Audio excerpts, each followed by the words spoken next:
Welcome to The Last Breakfast. Please enjoy the video. In this video, I will explain how to go live on Substack. To start, head to your Substack dashboard and click on New Post. You will then choose between a live thread for real-time text discussions or a podcast for an audio broadcast. It's crucial to have a strong internet connection and an active publication.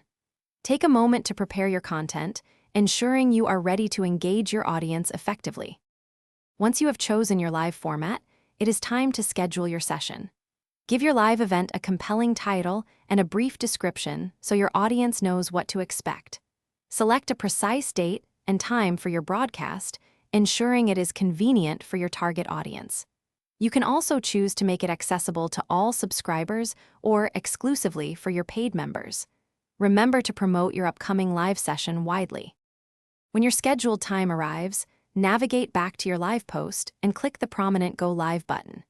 If you are hosting an audio podcast, double-check that your microphone is functioning correctly and your audio levels are balanced.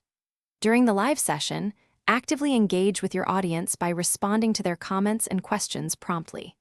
Keep the conversation flowing, maintain a warm tone, and encourage everyone to participate fully.